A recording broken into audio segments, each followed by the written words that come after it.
Students, हम लोग एक न्यू चैप्टर शुरू करने जा रहे हैं। चैप्टर का नाम है work, energy and power. Okay, work, power, energy, WPE। अब ये चैप्टर बहुत ही इम्पोर्टेंट चैप्टर है, इसलिए नहीं कि इस चैप्टर से डायरेक्ट क्वेश्चन आता है, इसलिए कि यहाँ के बाद से जो भी चैप्टर होगा उस सारे ही चैप्टर में इस चैप्टर का कॉन्सेप्ट तो यूज होगा ही। फिर से बोल दूँ, सारे चैप्टर में इस चैप्टर का कॉन्सेप्ट यूज होगा। तो इम्पोर्टेंस को देखते हुए अब हम सीधा आगे बढ़ेंगे नेक्स्ट चैप्टर, नेक्स्ट पेज पे। बात निकल के आता है कि वर्क को पहला इंट्रोड्यूस कर दो। क्या है वर्क? तो देखो, हमारे डेली लाइफ में हम लोग कई बार वर्क शब्द का यूज करते हैं। जैसे मान लो कोई बोल देता है कि मोहन जो है किसी फैक्ट्री में वर्क करता है, Mohan is working in factory, ऐसे बोलते हैं। और क्या बोल देते हैं, machine is working on order, let us work out A plan for next year. ऐसा टाइप का शब्द हम लोग यूज करते हैं कि लेकिन तो ये सब वर्क का यूज हर जगह पे करते हैं, बट जो फिजिक्स के अंदर होता है वो वर्क का एक स्पेशल मीनिंग होता है। वर्क जो है उसका अपना एक स्पेशल मीनिंग है। ये नहीं कि कुछ में भी वर्क बोल दिया। फिजिक्स में जो वर्क होता है, फिजिक्स हम लोग पढ़ रहे हैं, उसके अंदर जो वर्क होता है उसको हम एसोसिएट करते हैं एक फोर्स से और एक डिस्प्लेसमेंट से। ठीक है, तो सिंपल सा बात होता है कि अगर वर्क होना है, वर्क को अगर टू बी डन है, वर्क को अगर होना है, then the force must act through a distance। Force को कुछ डिस्टेंस तक के लिए तो लगना पड़ेगा। देखो, एक पर्सन है जो इस वाले वेट को, ये कुछ वेट है मान लो W, इसको इसने एक पुल्ली की सहायता से इधर पे होल्ड करके रखा है, खींच के रखा है। फ्लोर से कितनी ऊंचाई है इसकी? ये है फ्लोर, इससे ऊंचाई है H। ठीक है, ये तुमने देखा। अब मान लो तुम ये इतना भारी कोई चीज़ था, उसको खींच के ज़मीन से H ऊंचाई तक पहुंचा के रखे हुए हो, बस होल्ड करके। ध्यान देने वाली बात है ये मैन जो है वो होल्ड करके रखा है अभी, किस पे? फिक्स पोजीशन, जो कि यहाँ से ज़मीन से H ऊंचाई पे है, वहाँ पे पकड़ के इसको होल्ड करके रखा है, रोक के। तो अगर नॉर्मल लाइफ में देखोगे तो तुम कहोगे कि तुम काम जो है कर रहे हो, क्यों? तुमने इतना भारी वेट को खींच के रखा है। लेकिन अगर इसका साइंटिफिक डिफिनीशन देखा जाए, तो अगर ये होल्ड करके रखा है ना, तो नो वर्क माना जाएगा, कोई भी वर्क नहीं माना जाएगा। No work is done by a force on stationary object. अगर ऑब्जेक्ट स्टेशनरी है, रुका हुआ है, तो उस पर कोई भी वर्क जो है वो नहीं माना जाएगा। ठीक है, जैसे कि अगर हमको इसको खींच के रखने में जितना इफ़र्ट लग रहा है, जो इफ़र्ट ऑफ होल्डिंग है, इसको जो हम खींच के रखे हैं और उसमें जितना इफ़र्ट लग रहा है, effort of holding the weight, उसको क्या हो सकता है, हम एलिमिनेट कर सकते। कैसे? अगर इस रस्सी को किसी ऑब्जेक्ट से बांध दिया जाए, मान लो पेड़ है, यहाँ पे पेड़ से बांध दिए उसको, ठीक है, तो हमारे हेल्प के बिना ही ये इसको क्या करेगा, होल्ड करके रखेगा। एलिमिनेट किया जा सकता है। कैसे? बाय टाइंग, टाइंग का मतलब बांधना, the string to some object. क्या बोल सकते हैं हम, जो वेट है इसको सपोर्ट किया जा सकता है अगर हम इस रस्सी को किसी पेड़ से या डंडी से किसी चीज़ से बांध दें हमारे हेल्प के बगैर। अब हम देखेंगे, हमने ये तो देख लिया कि no work is done by the man holding the weight at a fixed position. किसी फिक्स पोजीशन पे रखे हुए को अगर आदमी कहेगा कि हम काम कर रहे हैं तो ये तो फिजिक्स के हिसाब से ऐसा नहीं माना जाएगा। क्यों कि इसी टास्क को हम लोग रस्सी को मान लो या ज़मीन पे कुछ था उससे बांध दिए तो ये किया जा सकता है। तो अब हम लोग देखेंगे कि वर्क है क्या, फिर वर्क डन होता क्या है। तो देखो मेनली जो है, मेनली 3 मेथड हैं, 3 methods of finding the work done by a force. किसी भी फोर्स के द्वारा किए गए कार्य को निकालने के अपने पास 3 मेथड है। एक तब जब वर्क जो डन है, वर्क डन जो है वो constant force, work done by a constant force, constant force हो। दूसरा होता है जब ये एक वेरिएबल फोर्स हो, ठीक है। और तीसरा जो है हम सीखेंगे वो ये है कि work done by the area, work done by the area under force and displacement graph. तो कुल मिला के देखो, तुमको जब भी क्वेश्चन आएगा, इसी 3 में से किसी एक टाइप का क्वेश्चन आएगा और तुमको बोलेगा कि हमको वर्क डन का मान निकाल के बता दो। कब, जब या तो फोर्स कांस्टेंट रहे, दूसरा केस हो सकता है जब फोर्स वेरिएबल रहे, तीसरा हो सकता है जब तुमको ग्राफ दे दिया गया हो फोर्स और डिस्प्लेसमेंट के बीच में। तो अब हम देखेंगे वर्क डन बाय एक कांस्टेंट फोर्स। अगर फोर्स कांस्टेंट है, देखो फोर्स कांस्टेंट होने का मतलब ये होता है कि फोर्स जो है वो एक्स वाई जेड पे डिपेंड नहीं करेगा। जो मान है वो मान है, जो डायरेक्शन है वो डायरेक्शन है। फोर्स किसी भी वेरिएबल पे डिपेंड नहीं करेगा। तो वर्क डन जो होता है बाय ए कांस्टेंट फोर्स, इसका मान हम लोग देते हैं work done is equal to F dot S.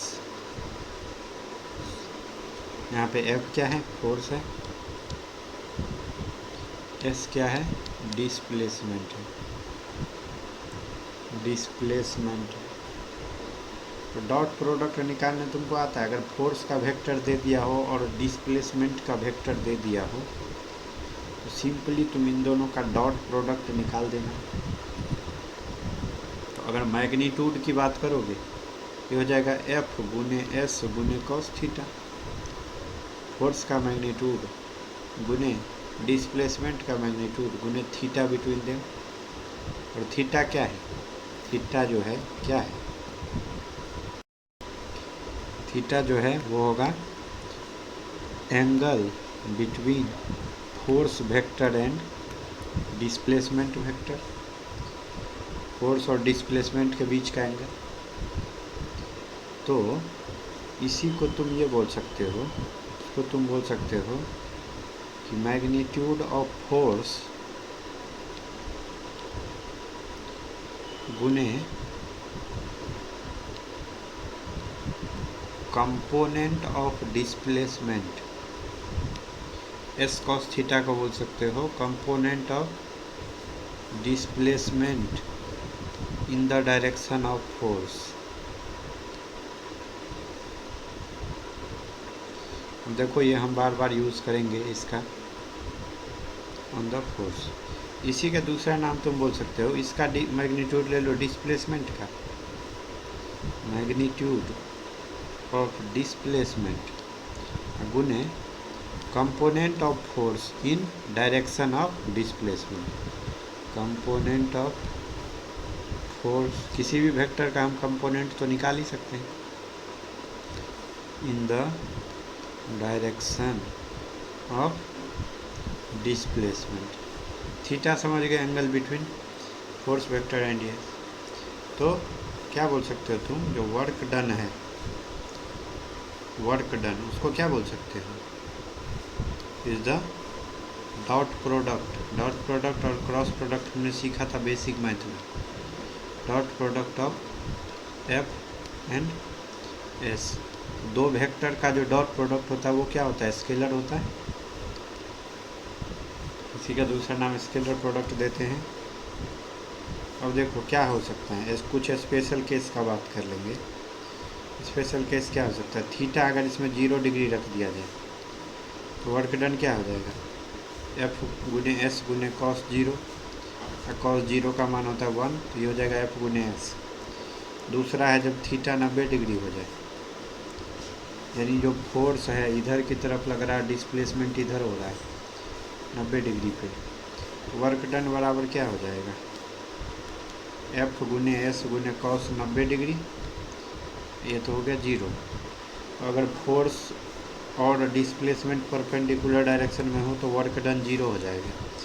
बहुत ही इंटरेस्टिंग बात है। अगर थीटा का मान 180 डिग्री हो जाए तो वर्क डन बराबर हो जाएगा एफ एस कॉस 180, कॉस 180 का मान होता है -1, तो ये माइनस एफ एस हो जाएगा। तो ये कुछ केस है, ठीक है, जो हम देखते हैं। तो इसका मतलब है कि वर्क डन जो है वो 0 भी हो सकता है, पॉजिटिव हो सकता है और निगेटिव हो सकता है। ठीक है, किस बात पे ये डिपेंड करेगा, एंगल थीटा पे। अगर फोर्स वेक्टर एफ है और डिस्प्लेसमेंट वेक्टर को हम एस से दिखाते हैं, तो जो वर्क डन होगा वो वर्क डन जो होगा, वर्क डन वो किस पे डिपेंड करेगा, depending upon theta it can be positive, negative और 0। ठीक है, 0 कब होगा, जब फोर्स और इसके बीच में एंगल जो है वो, तो ये समझ गए तुम कि अगर एंगल थीटा 90 हो जाए तो वर्क डन होगा 0। थीटा अगर 0 से 90 के बीच में होगा तो ये होगा पॉजिटिव, और 90 से 180 के बीच में होगा तो वर्क डन हो जाएगा निगेटिव। ठीक है, अब समझने का कोशिश करो।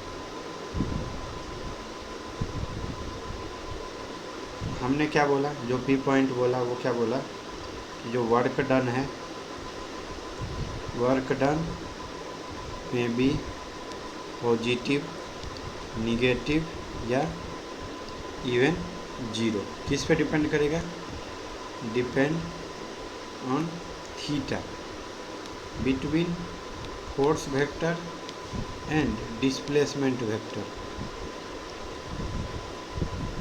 कोई भी जो वर्क डन है, वर्क डन वो फ्रेम ऑफ रिफरेंस पे डिपेंड करता है, फ्रेम ऑफ रिफरेंस। तो वर्क डन जो होगा वो depends on frame of reference. अगर अब फ्रेम ऑफ रेफरेंस तुमको हम बता चुके हैं, ये एक तो इनर्शियल होता है और एक नॉन इनर्शियल होता है। ठीक है, एक इनर्शियल होता है, एक नॉन इनर्शियल होता है। अगर इनर्शियल फ्रेम ऑफ रेफरेंस है तो अगर हम लोग फ्रेम ऑफ रेफरेंस को चेंज कर देते हैं, जो हमारा इनर्शियल फोर्स होगा वो चेंज नहीं होगा,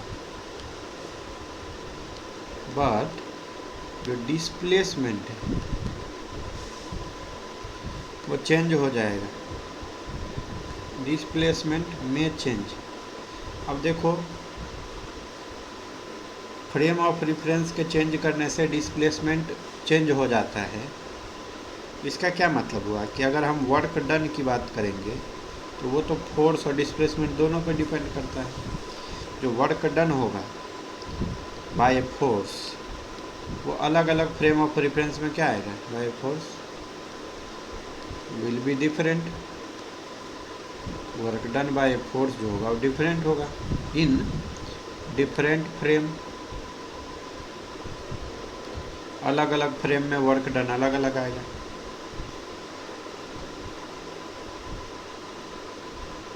कैसे? मान लो ये एक बंदा है,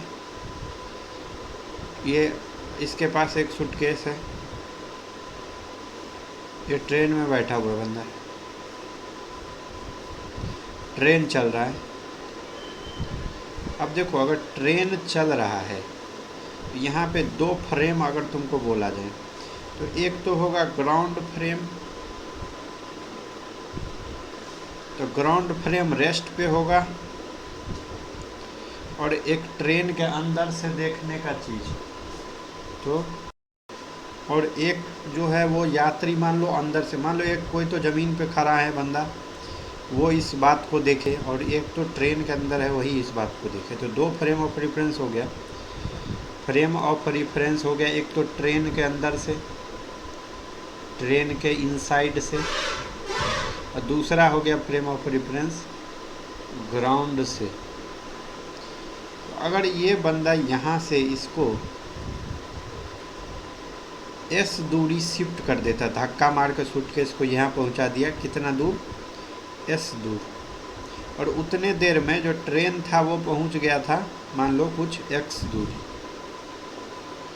तो ग्राउंड वाले से अगर तुम देखोगे तो इस दूरी कितना हो गया है, x प्लस एस ओ हो गया है, लेकिन इस ट्रेन वाले के नज़र में तो ये बस एस ओ ही गया है। तुम बोल सकते हो कि जो फ्रेम ऑफ रेफरेंस ट्रेन वाला है उसके लिए वर्क डन निकालोगे, ये आ जाएगा एफ डॉट एस ओ जो भी है ये, और ग्राउंड वाले के लिए वर्क डन निकालोगे तो ये आएगा एफ, ठीक है, और एस प्लस एस ओ मतलब एक्स प्लस एस ओ, ठीक है। क्या बोल सकते हो तुम यहाँ पे, तुम बोल सकते हो जो एस ओ जो है वो है डिस्प्लेसमेंट किसका, मान लो इसने इसको x क्या है, x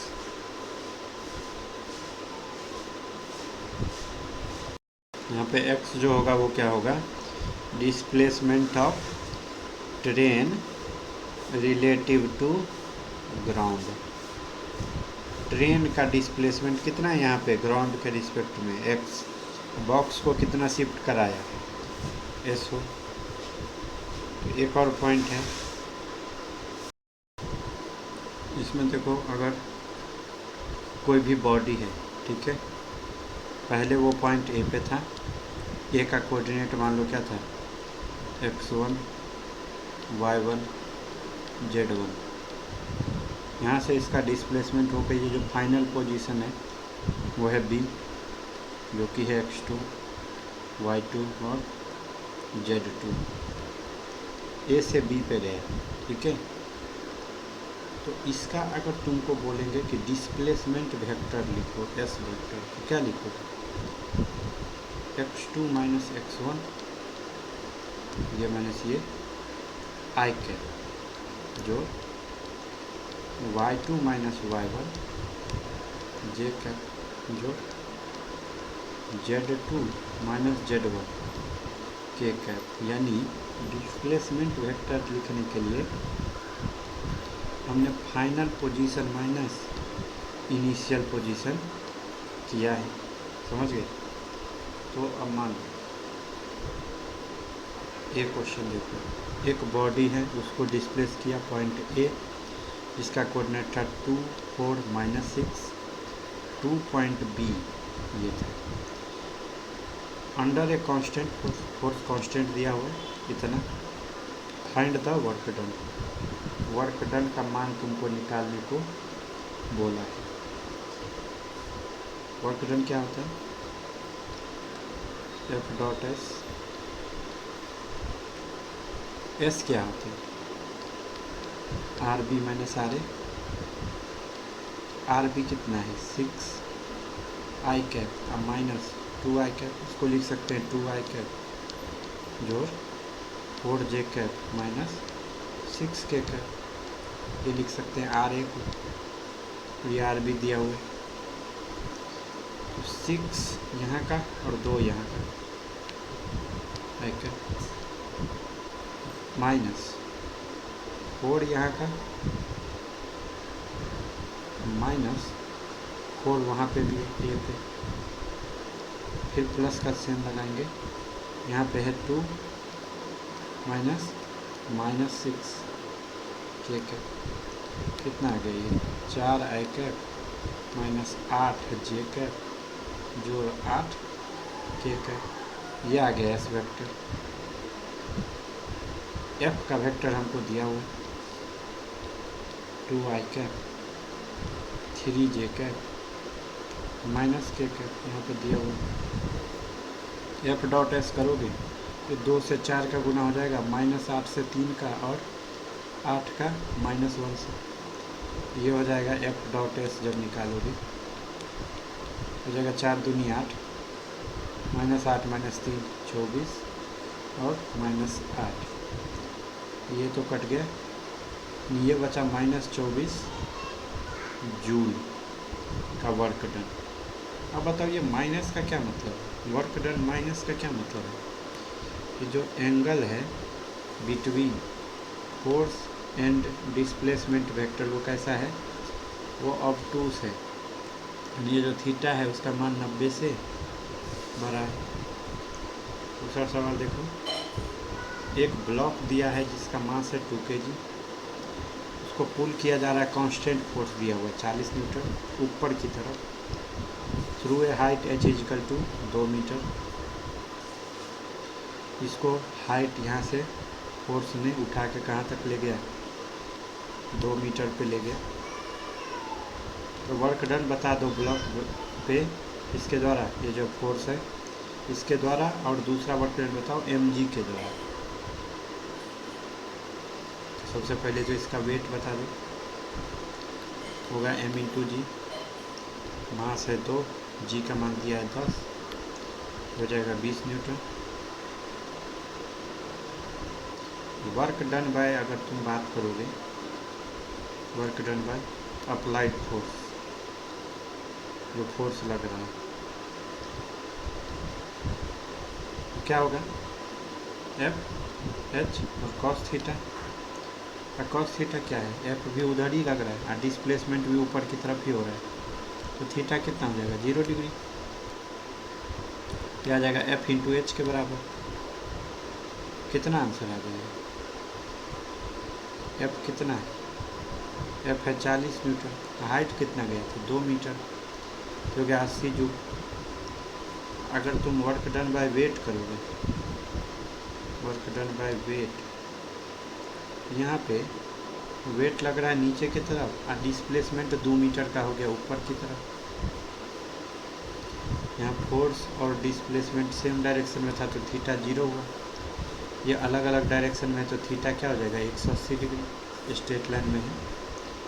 तो वर्क डन बाय अगर mg की बात करोगे हो जाएगा फोर्स जो कि है mg के बराबर गुने हाइट गुने कॉस 180, ये आ जाएगा माइनस 20 गुने 2 गुने 1, एक्चुअली -1 यहाँ पे होता है, तो माइनस 40 जूल के बराबर आ जाएगा।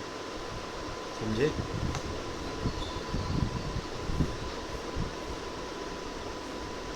अब ये क्वेश्चन दिया हुआ है, two unequal mass of 1 kilo and 2 kilo are attached at two end of a light inextensible string passing over a smooth pulley। तो यहाँ पे ना तो पुल्ली का कोई मास दिया है, नहीं पुल्ली का कोई फ्रिक्शन है। If the system is release from rest, तो रस्सी एक है, पुल्ली का कोई मास नहीं है, रस्सी का कोई मास नहीं है, तो पूरे रस्सी में टेंशन सेम आ जाएगा। तो बोलता find the work done by string on both the block in 1 second.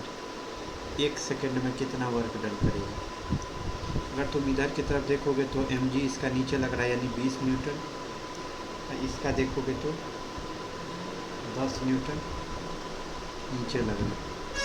तो अगर तुम बात करोगे कि नेट पुलिंग फोर्स क्या है, अगर तुम रस्सी पे देखोगे, यह है रस्सी, इसको देखोगे एक तरफ तो इसको 20 न्यूटन से खींच रहा है, एक तरफ 10 न्यूटन से खींच रहा है, तो नेट कितना बचा, इधर की तरफ 10 न्यूटन, नीचे की तरफ, तो नेट जो पुलिंग फोर्स हो जाएगा वो हो जाएगा 10 न्यूटन। हाँ, टोटल मास कितना है सिस्टम का, तो 2 आ 1 3 किलो यानी 3 kg। तो एक्सेलरेशन यहाँ से निकल जाएगा किसका, सिस्टम। सिस्टम होता है, एक्सेलरेशन होता है force by mass, external force, तो नीचे की तरफ केवल 10 लग रहा है बाय 3 kg, तो ये आंसर आ जाएगा 10/3 मीटर पर सेकेंड स्क्वायर। तो ये देखो, ये जो भी रस्सी है, ठीक है, एक ही रस्सी है, तो ये जितना नीचे जाएगा वो उतना ही ऊपर जाएगा, क्योंकि रस्सी का लेंथ तो फिक्स है, रस्सी इनएक्सटेंसिबल है, तो दोनों का डिस्प्लेसमेंट तो सेम आएगा, वही डिस्प्लेसमेंट हमको निकालना है। अगर इनिशियली जब इसको रिलीज किया गया तो इसका वेलोसिटी कितना था रिलीज पे, u का मान था 0, एक्सेलरेशन का मान है 10/3, ठीक है। अगर तुम डिस्प्लेसमेंट देखोगे किसका, बोथ द ब्लॉक का, वो कितना आएगा, वो आ जाएगा तुम्हारा s बराबर ut प्लस हाफ at² लगाओगे तो u का मान 0 है, तो ये तो 0 हो जाएगा, यानी आ जाएगा हाफ, a का मान था 10/3, t टाइम कितना दिया है, t = 1 सेकेंड, तो 1 का स्क्वायर, ये 10/6 यानी ये 5/3 मीटर आ गया, डिस्प्लेसमेंट आ गया। अब हमको निकालना है किसका द्वारा, तो रस्सी द्वारा। तो रस्सी कौन सा फोर्स लगाता है, टेंशन। तो इस ब्लॉक पे देखोगे, इसका मास 10 न्यूटन जो वेट है नीचे लग रहा है, इस पर टेंशन ऊपर लग रहा है, तो इसका ऊपर की तरफ 1 kg वाले ब्लॉक पे 10/3 का एक्सेलरेशन ऊपर है। हमारा बेसिक इक्वेशन है फोर्स की, एक्सेलरेशन की डायरेक्शन में फोर्स माइनस अपोजिट डायरेक्शन में फोर्स बराबर मास गुने एक्सेलरेशन। तो यहाँ से ये आ जाता है टेंशन का मान 40/3 न्यूटन। हमको फोर्स पता है, डिस्प्लेसमेंट पता है, वर्क डन क्या हो जाएगा, देखो ये अगर पहले वाले ब्लॉक पे देखोगे तो टेंशन ऊपर लग रहा है और इसका डिस्प्लेसमेंट भी ऊपर हो रहा है। दूसरे वाले पे देखोगे तो टेंशन तो इसको ऊपर खींच रहा है, लेकिन इसका डिस्प्लेसमेंट नीचे हो रहा है, समझ गए। तो पहले वाले ब्लॉक पे देखोगे तो ये वर्क डन आएगा पॉजिटिव, और दूसरे पे देखोगे तो वर्क डन आएगा निगेटिव। कितना, तो वर्क डन बराबर होगा फोर्स गुने एक्सेलरेशन 40/3 गुने 5/3, ये आएगा निगेटिव। क्यों, क्योंकि फोर्स ऊपर और डिस्प्लेसमेंट नीचे, यहाँ फोर्स भी ऊपर और डिस्प्लेसमेंट भी सेम साइड में, तो मैग्नीट्यूड तो सेम ही आएगा 200/9 जूल, क्योंकि F और S का मान सेम है, टेंशन के द्वारा ही बोला है दोनों पे निकालने को। तो इस तरीके से हम इस क्वेश्चन को सॉल्व कर सकते हैं। अब बात निकल के आता है work done by a variable force. देखो, तो हमने जो अभी तक वर्क डन निकाला है वो किस तरीके से निकाला है, हमने कांस्टेंट फोर्स का निकाला था। कांस्टेंट फोर्स जब कोई बोलता है तो सिंपल सा मतलब होता है, कांस्टेंट फोर्स का सिंपल सा मतलब होता है कि इसका मैग्नीट्यूड और डायरेक्शन दोनों ही कांस्टेंट है। मैग्नीट्यूड और जो डायरेक्शन है वो दोनों ही कांस्टेंट है, ठीक है। अब मान लो कि ऐसा फोर्स दिया हो जिसका मैग्नीट्यूड वेरी कर रहा हो, ठीक है, और एक्ट कर रहा हो सेम डायरेक्शन में, यानी डायरेक्शन चेंज नहीं कर रहा है बट इसका मैग्नीट्यूड बदल रहा है। मान लो डायरेक्शन क्या है, मान लो एक्स डायरेक्शन की तरफ लग रहा है, ठीक है, और इसका जो मैग्नीट्यूड होगा वो मान लो फंक्शन ऑफ एक्स दिया हुआ है, यानी अगर तुम एक्स का मान चेंज करोगे तो इसका जो मैग्नीट्यूड है वो उस पर डिपेंड करता है, एफ एक्स है ये, समझ गए। और किसी बॉडी को पहले तो पोजीशन x1 था और फिर वहाँ से खींच के उसको x2 पे ले गया, तो हमको पूछे ये बता दो यहाँ से यहाँ तक ले जाने में कितना काम करना पड़ा, यानी अगर x से लेके x प्लस dx छोटा सा डिस्प्लेसमेंट दिया है, पहले x पे था, अब उसको थोड़ा सा और शिफ्ट करा के dx यानी x प्लस dx पे लेके गया, कितना वर्क डन करना पड़ेगा। ये जो वर्क डन का मान होता है स्मॉल वर्क dw, d का सिंपल मतलब होता है स्मॉल मैग्नीट्यूड, वो होता है f डॉट dx यानी फोर्स गुने डिस्प्लेसमेंट, जो वर्क डन होगा वो फोर्स गुने छोटा सा डिस्प्लेसमेंट। तो जब हम टोटल वर्क निकालते हैं, टोटल वर्क डन अगर निकालना है तो हम इंटीग्रेशन कर देते हैं, वर्क डन जो होता है वो इस dw का इंटीग्रेशन कर देते हैं x1 से लेके x2 तक, यानी हम f डॉट dx का इंटीग्रेशन कर देते हैं x1 से लेके x2 लिमिट डाल के, ठीक है। तो ये जो मेथड ऑफ फाइंडिंग वर्क है उसमें तुम साइन का चिंता मत करना, क्योंकि अगर तुम सही से लोअर से लेके अपर लिमिट डालोगे तो साइन ऑटोमेटिकली तुमको मिल जाएगा। और तुम जानते हो ये जो f डॉट dx होता है वो क्या होता है, उसको हम बोलते हैं एरिया अंडर एफ एक्स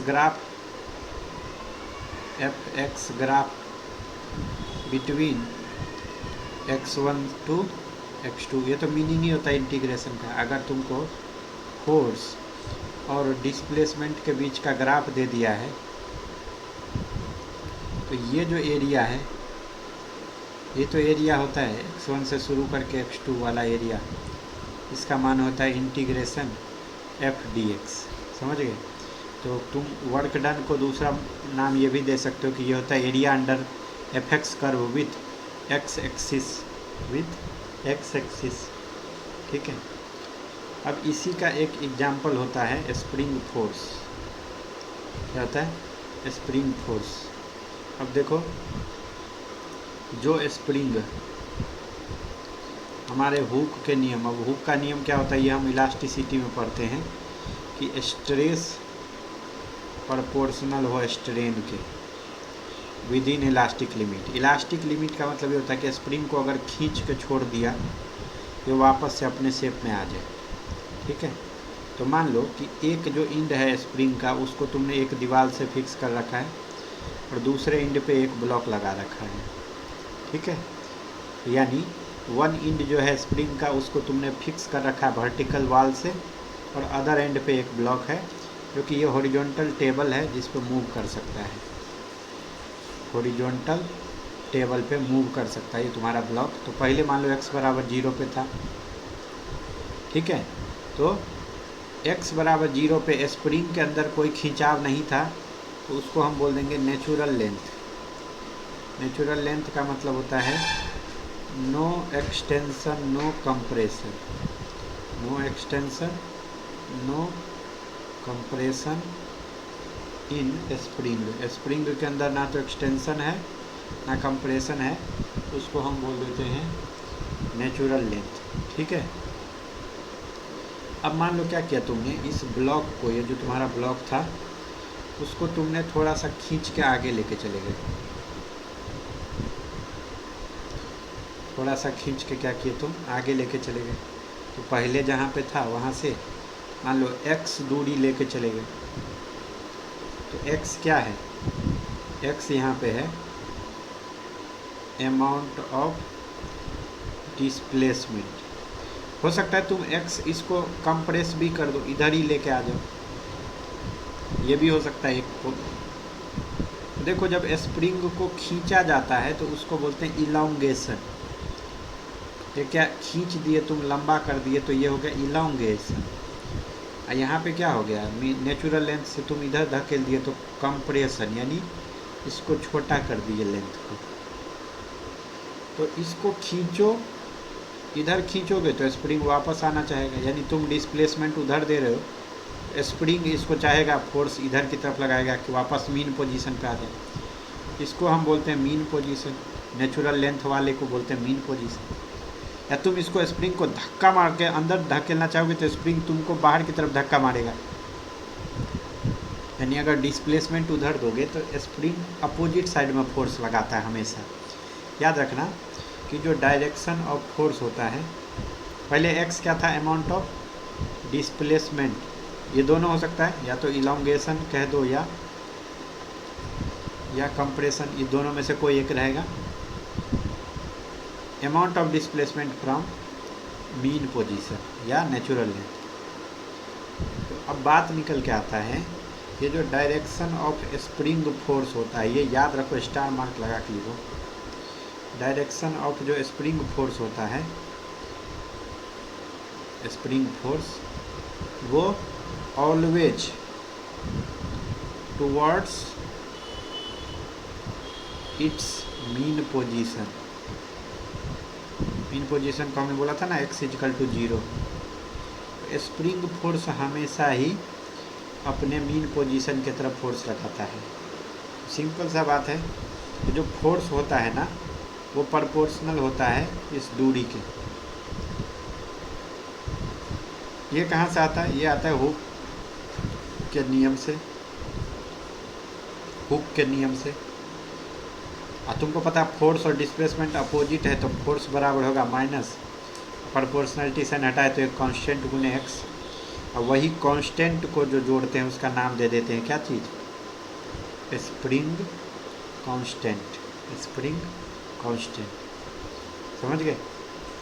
मान लो ये फोर्स है, ये डिस्प्लेसमेंट है, इसका ग्राफ बनाओगे तो कैसा होगा, एक्स इधर, एक्स अगर पॉजिटिव है इस तरफ में तो फोर्स निगेटिव होगा, और फोर्स अगर एक्स निगेटिव है इधर पे तो फोर्स पॉजिटिव होगा। ऐसा कुछ ग्राफ बनेगा, और लीनियर ग्राफ बन रहा है। देखो ध्यान से देखोगे तो एफ और एक्स के बीच में ग्राफ कैसा बन रहा है, ये जो ग्राफ है वो कैसा है, लीनियर है, क्योंकि y बराबर mx के शेप का रहता है। तो c यहाँ पे है 0, तो इसीलिए ओरिजिन से पास कर रहा है, और m जो है स्लोप, स्लोप निगेटिव है तो ये एक्स एक्सिस के साथ, पॉजिटिव एक्स एक्सिस के साथ ऑब्टूस एंगल बनाएगा। ये तो हमने स्ट्रेट लाइन में पढ़ा है, बेसिक मैथ। तो अब बात निकल के आता है, चलो स्प्रिंग फोर्स तो बता दिए कि F बराबर होता है -kx। हमको बता दो कि वर्क डन क्या हो जाएगा, work done by spring force क्या होगा। जब हम ब्लॉक को x = 0 टू x = x पे लेके जाएं। सिंपल सा बात है, यहाँ पे फोर्स x के मान पे डिपेंड करता है। तो अगर तुम यहाँ से शुरू करके उसको खींचना शुरू किए, यहाँ लेके गए, यहाँ लेके गए, यहाँ लेके गए, तो हर एक जगह पे फोर्स सेम नहीं आएगा। फोर्स तो वेरिएबल है, स्प्रिंग फोर्स जो है वो x पे डिपेंड करता है, वो वेरिएबल है। तो वर्क डन क्या हो जाएगा, इंटीग्रेशन dw, कहाँ से लेके, 0 से लेके x के बीच में, ये हो जाएगा 0 से लेके x के बीच में f.dx, यानी ये हो जाएगा 0 से लेके x के बीच में। f का मान था -kx × dx, तो कांस्टेंट है वो बाहर आ गया, -k बाहर आ गया, 0 से लेके x में x dx का मान होता है x²/2। तो यानी हमारा जो वर्क डन बाय स्प्रिंग आ गया, वो आ गया -12 kx²। तुमको याद होगा यहाँ पे हमने कोई साइन नहीं लगाया है, बस लिमिट डाला और अपने आप आ गया ये। तो वर्क डन निगेटिव क्यों आया, क्योंकि वर्क डन जो इसलिए निगेटिव आया क्योंकि जो हमारा फोर्स है, force is in opposite direction of displacement, इसलिए ऐसा होता है। मान लो तुमको वर्क डन निकालने बोले, ठीक है, अभी 0 से x में नहीं, work done if the block moves from initial position जो था वो था x1 टू फाइनल पोजीशन जो था वो था x2, तो सिंपली तुम लिमिट को चेंज कर दोगे तो वर्क डन क्या हो जाएगा, x1 से लेके x2 में माइनस kx dx, यानी ये आ जाएगा तुम्हारा 1/2 k x1 का स्क्वायर माइनस x2 का स्क्वायर। अब माइनस में रखोगे तो माइनस हाफ के x2 का स्क्वायर माइनस x1 का स्क्वायर। तो ये आ गया तुम्हारा स्प्रिंग के द्वारा जो काम किया जाता है वो। तो क्वेश्चन दिया हुआ है,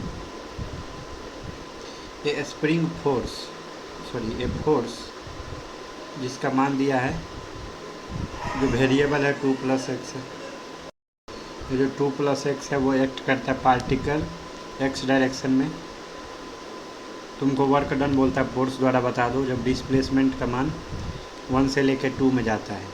हम जानते हैं जो वर्क डन होता है वो उसका मान होता है F.dx, लिमिट यहाँ पे हो जाएगा 1 से लेकर 2, हो जाएगा 1 से लेकर 2, F का मान कितना है 2 + x × dx, तो इंटीग्रेशन हो जाएगा 1 से 2 में, तो 2 का इंटीग्रेशन हो जाएगा 2x और x का हो जाएगा x²/2, लिमिट रख दोगे 1 से लेकर 2, तो पहले 2 रख दोगे तो 2 × 2 जोड़ 2 की स्क्वायर/2 माइनस 2 × 1 जोड़ 1/2, तो यहाँ से यहाँ आंसर आ जाएगा 3.5 जूल।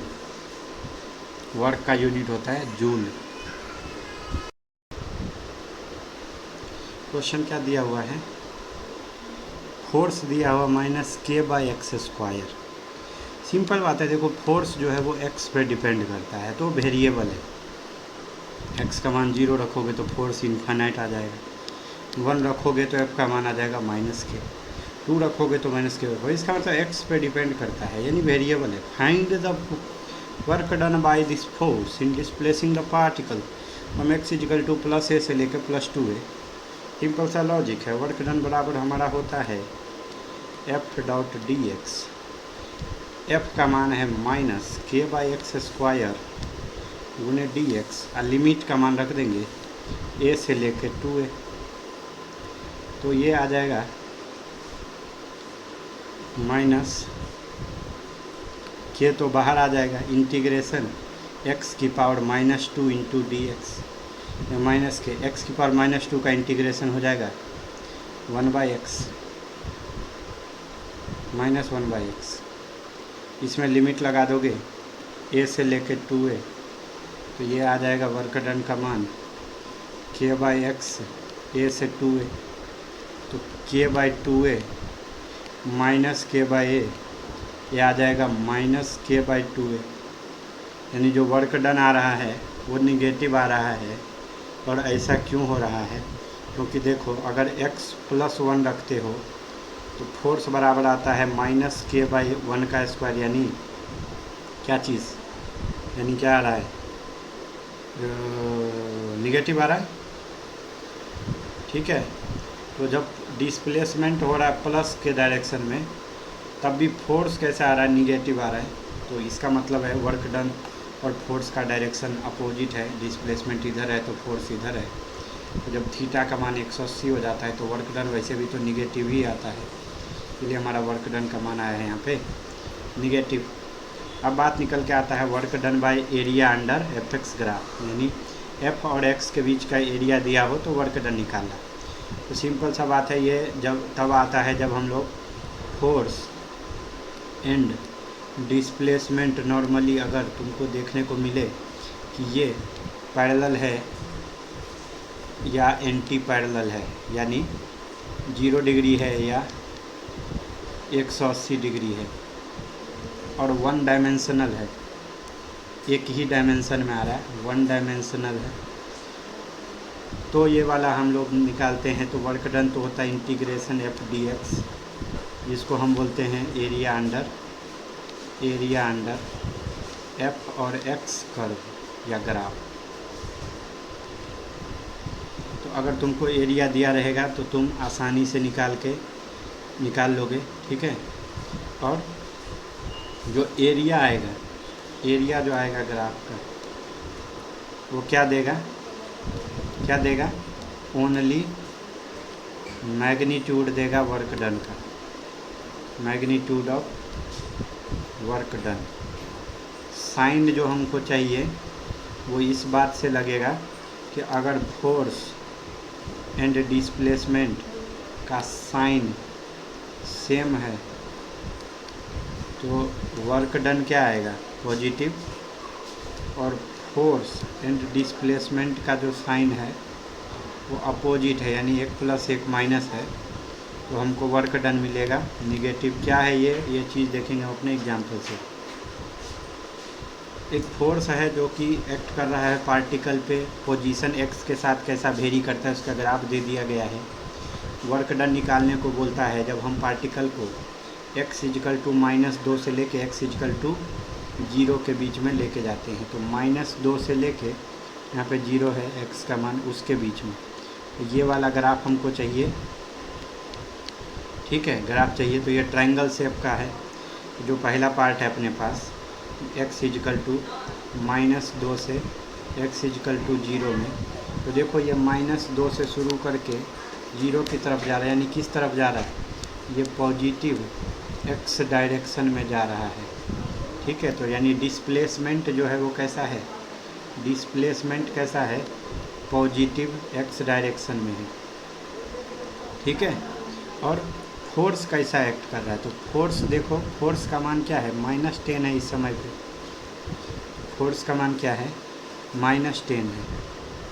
तो फोर्स किधर की तरफ अभी है, जब x पार्टिकल यहाँ पे था तो -10। देखो फोर्स का मान -10 से 0 फिर 10 हो रहा है।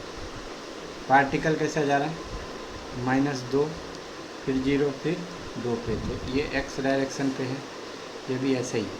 तो फोर्स इस समय पे कैसा होगा, तो फोर्स जो होगा वो निगेटिव x डायरेक्शन में लग रहा है, ठीक है। कैसे समझोगे, तो ये निगेटिव x डायरेक्शन में है, तो वर्क डन बराबर जो हो जाएगा वो हो जाएगा ½ गुने लंबाई, अरे ट्रायंगल का एरिया क्या होता है, b × h। तो b का बेस का मान इसका कितना है, 2, और हाइट का मान है 10, तो 2 × 10। तो यहाँ से तो मैग्नीट्यूड मिलेगा एरिया से, तो वो निगेटिव हो जाएगा -10 जूल। दूसरा पार्ट में अगर देखोगे तो x = 0 से लेके x = 2 पे जा रहा है। फिर से जो डिस्प्लेसमेंट है वो पॉजिटिव x के डायरेक्शन में है। अब फोर्स का मान प्लस है, यानी फोर्स कैसा है, वो भी पॉजिटिव x डायरेक्शन में ही है। तो वर्क डन जो होगा वो क्या होगा, तो वो हो जाएगा इसका एरिया। तो ये वाला एरिया हमेशा x एक्सिस के साथ में एरिया लेना रहता है। तो ½ गुने लंबाई है 2 गुने ऊंचाई कितना है 10, ये आ जाएगा 10 जूल। तो इस हिसाब से हमने ये सवाल को देख लिया है। इस तरीके से तुम भी क्वेश्चन को सॉल्व करो कुछ क्वेश्चंस। हम लोग नेक्स्ट लेक्चर में कंजर्वेटिव और नॉन कंजर्वेटिव फोर्स के बारे में देखेंगे, ठीक है। Thank you.